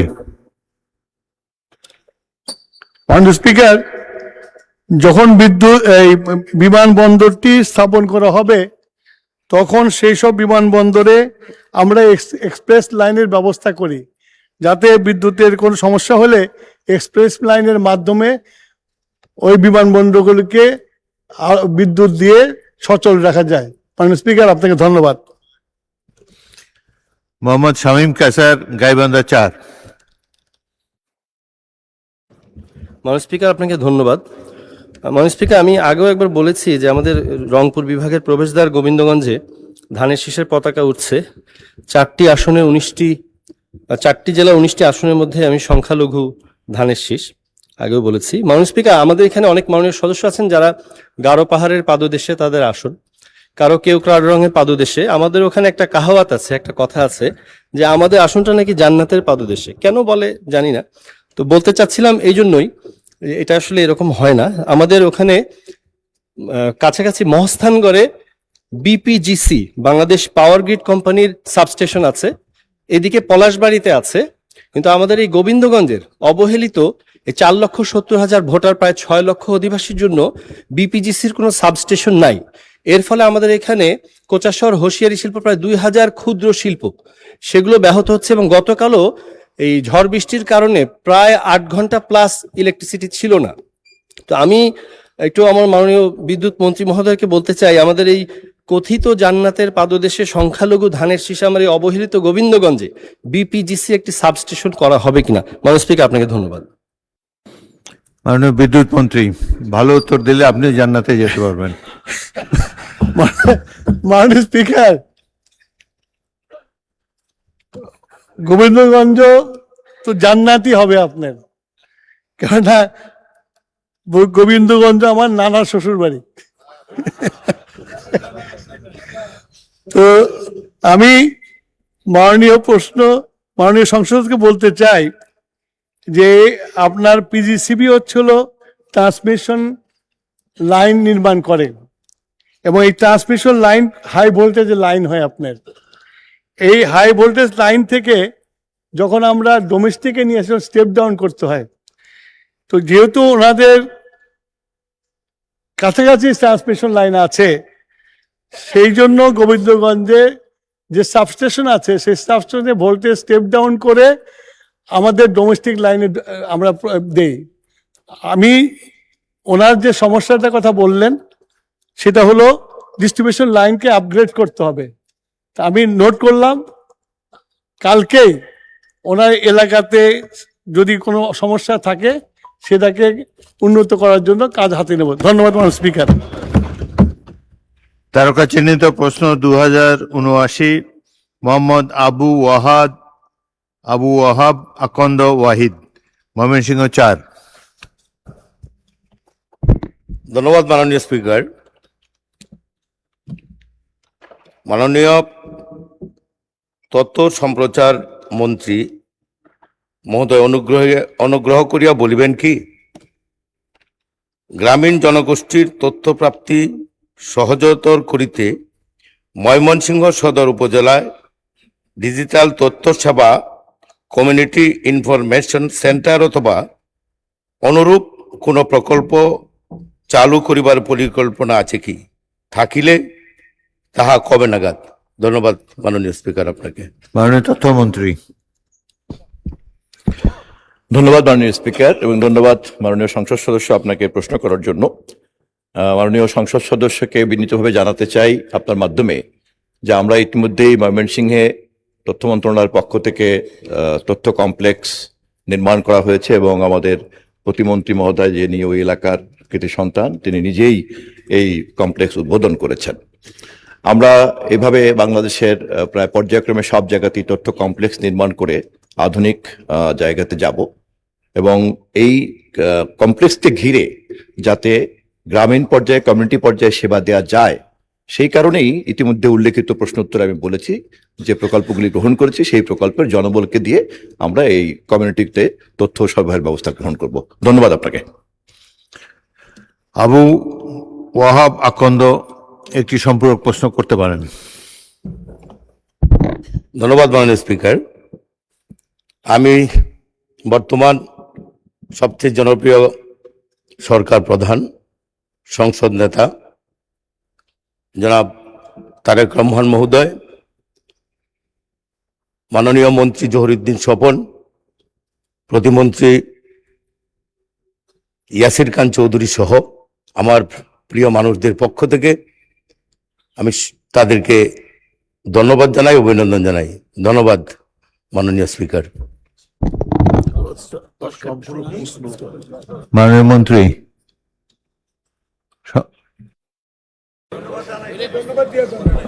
ধন্যবাদ। ধন্যবাদের প্রত্যুত্তরে আপনার মাধ্যমে মাননীয় সংসদ সদস্যের মাধ্যমে ময়মনসিংহবাসীকে ধন্যবাদ, মাননীয় প্রধানমন্ত্রীর পক্ষ থেকে ধন্যবাদ জানাচ্ছি। মাননীয় সদস্য সরওয়ার জামাল নিজাম, কি পয়েন্ট অফ অর্ডার ছিল আপনার? যদি রেলিভেন্ট হয় বলেন, নতুবা না বলাই ভালো। বলুন। মাননীয় স্পিকার, আপনাকে অশেষ ধন্যবাদ। মাননীয় স্পিকার, আপনি জানেন আমার নির্বাচনী এলাকা আনোয়ারা কর্ণফুলী, এবং আনোয়ারা হলো একদম বঙ্গোপসাগরের পাদতলে অবস্থিত এবং বাংলাদেশের সর্বদক্ষিণে অবস্থিত, এবং কর্ণফুলী হলো কর্ণফুলীর অববাহিকায় অবস্থিত। গত 4 দিনের বৃষ্টিতে আমার আনোয়ারা কর্ণফুলী পুরা সয়লাভ হয়ে গেছে। মানুষ অসম্ভব মানুষের অবস্থা খুবই খারাপ, পানি উঠেছে বিভিন্ন জায়গায়, এবং আমার 2 উপজেলার ইউএনওদের সাথে আমার সার্বক্ষণিক যোগাযোগ হচ্ছে। ওনারা বলছেন ধন্যবাদ। বিস্তরভাবে আপনার এখানে- ভোটাররাও শুনছে। ধন্যবাদ।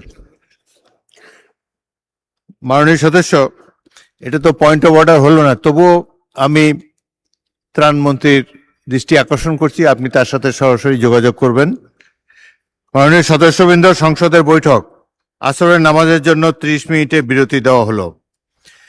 আসর বিরতির পর আবার প্রশ্নকালের অবশিষ্ট অংশ চালু হবে।